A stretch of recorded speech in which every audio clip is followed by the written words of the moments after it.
Assalamualaikum warahmatullahi wabarakatuh. Perkenalkan, nama saya Naswatur Rahmat. Saya dari kelas P2. Di sini saya ingin mempresentasikan hasil kerja saya, yaitu tentang tugas kombinasi bisnis. Nah, tugas kami disuruh yaitu membuat PPT dari semua tugas yang telah dikirimkan kepada Ibu. Nah, langsung saja. Untuk pada tanggal 8 September 2020 yaitu tugasnya. Di sini saya akan membaca jawabannya saja. Untuk soalnya tidak saya cantumkan di PowerPoint. Langsung saja jawabannya.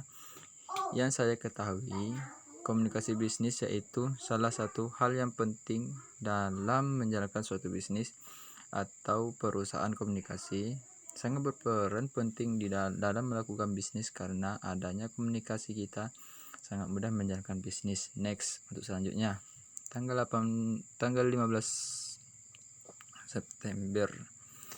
Di sini kami disuruh menyimak sebuah video yang dikirim. Nah, dari video yang saya simak di sini dapat saya simpulkan, dari video yang saya lihat, saya dapat uraikan bahwa persepsi dalam komunikasi yang efektif itu harus diselesaikan baik dengan mimik wajah, intonasi suara, gaya bahasa, dan cara penyampaian.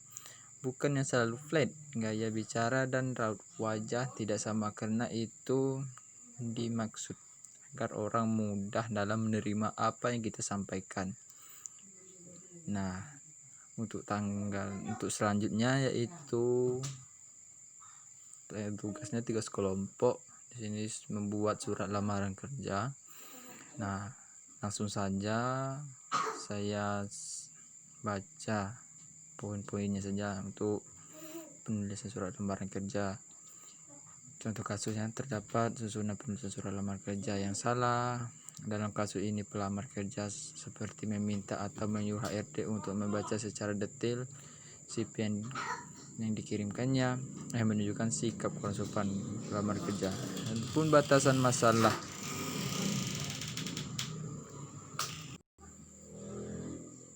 Rumusan masalah. Bagaimana struktur penulisan surat lamar kerja? Apa saja yang perlu diperhatikan pelamar kerja dalam hal penulisan surat lamar kerja?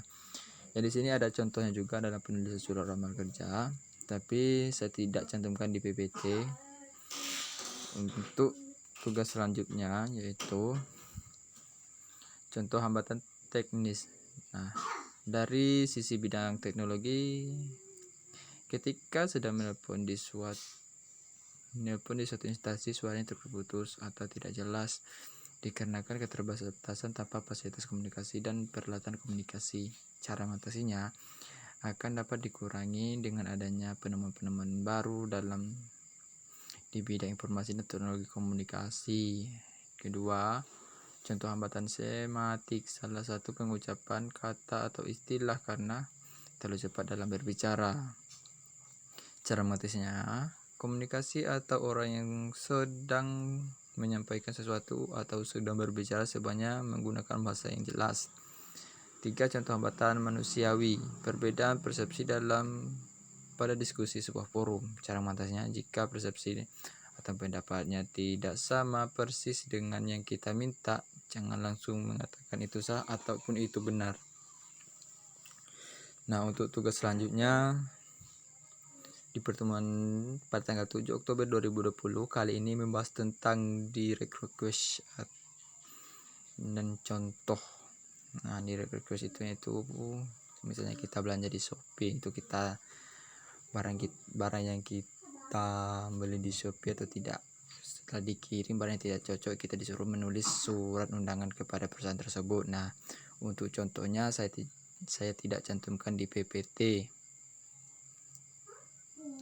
Nah, untuk tugas tanggal 14 Oktober itu langsung saya baca. Di sini soalnya tidak saya cantumkan juga. Komunikator. Menurut saya, komunikator wajib menyampaikan materi agar semua yang terlibat menjadi paham akan apa yang disampaikan dan mengerti. Nah, B. Menurut saya terkait soal pada nomor 1, saya berperan sebagai komunikan atau disebut dengan penerima materi yang disampaikan oleh pembaca. Karena saya merasa wajib menerima materi tersebut.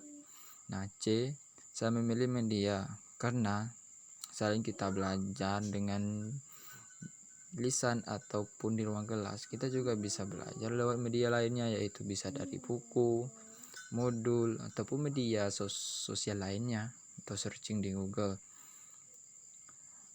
Setelah saya membaca sebuah buku atau modul, apalagi saya memahami isi buku tersebut, pasti kita ada perubahan dari yang tidak tahu menjadi tahu. Nah, untuk yang nomor 4 atau yang itu perubahan ya.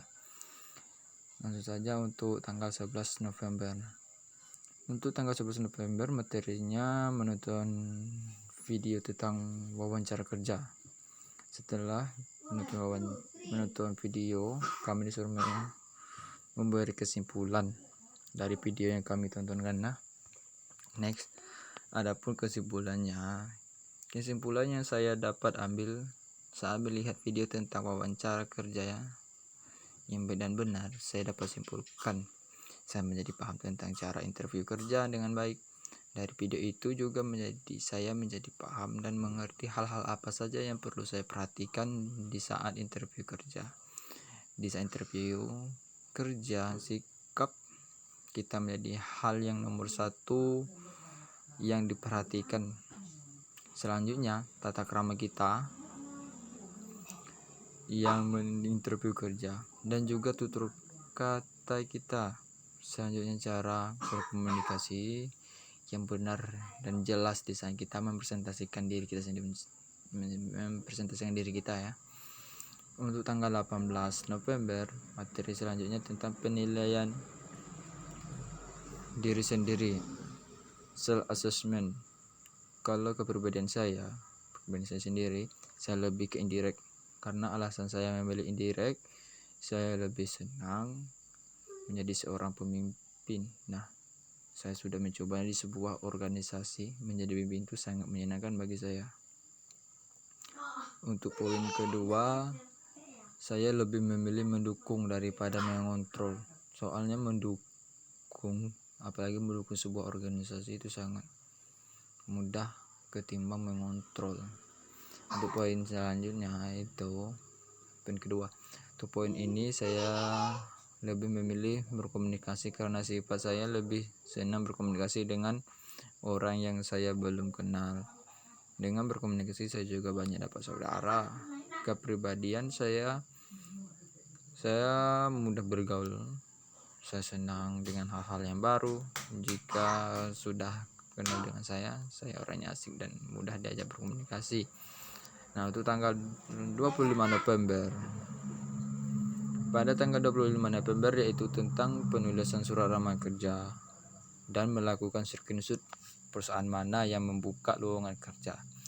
Nah, di kali ini saya tidak cantumkan contoh surat lamaran kerja dan perusahaan mana yang mencantumkan lowongan kerja tersebut. Langsung saja pada tanggal 2 Desember. Terus 2 Desember itu resume, letter writing dan memberikan komentar pada kelompok persepsi. Yang saya cantumkan di PPT yaitu komentar saya tentang presentasi saja. Kenapa tidak saya cantumkan yang resume? Mungkin faktor yang pertama yaitu terlalu panjang dan di dalam bentuk bahasa Inggris. Saya juga untuk membaca resumenya saya yang dalam bentuk bahasa Inggris, pengucapannya saya banyak yang tidak sesuai dengan apa yang saya lihat. Nah, langsung saja saya di sini memberikan komentar untuk kelompok yang presentasi. Yang presentasi yaitu kelompok 6. Nah, komentar saya untuk kelompok 6 itu penyampaian materinya bagus, penyusunan materinya juga bagus, dan materinya juga mudah dipahami dan juga mudah dimengerti oleh pendengar. Untuk kelompok selanjutnya itu kelompok 7. Kelompok 7 yaitu kelompok saya sendiri. Nah, di sini tidak banyak komentar untuk kelompok saya. Materi yang disampaikan sangat jelas dan mudah dipahami. Tidak ada dalam kesulitan untuk memahami materi kami. Tapi ada satu kendala, yaitu saya tidak dapat ikut presentasi di waktu itu karena biasa di kampung terlalu banyak Maklum, jaringannya kadang-kadang stabil, kan tidak stabil, itulah kendalanya. Next, untuk tanggal 10 Desember tugas selanjutnya itu kali ini saya akan memperlihatkan tentang report reading, tapi kali ini dalam bentuk bahasa Indonesia.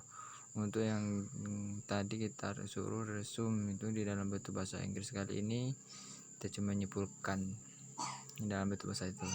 Adapun materinya banyak. Untuk report reading di saat saya akan mengambil poin pentingnya saja. Penulisan laporan, selanjutnya langkah penulisan laporan, meditasi tujuan ruang lingkup, mengumpulkan informasi, mengevaluasi materi, mengatur data, menulis draft pertama, mengedit dan menyampaikan visual bermakna, petunjuk praktis.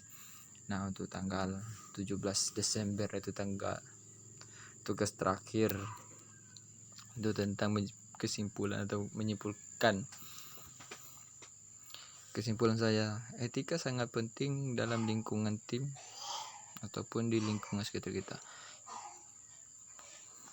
Penempatan etika jika di lingkungan sekitar yaitu sangat penting, karena etika juga mencerminkan kepribadian kita sendiri. Etika juga bisa menjatuhkan kita jika tidak sesuai dengan penempatannya. Nah, etika juga bisa disebut dengan tata krama.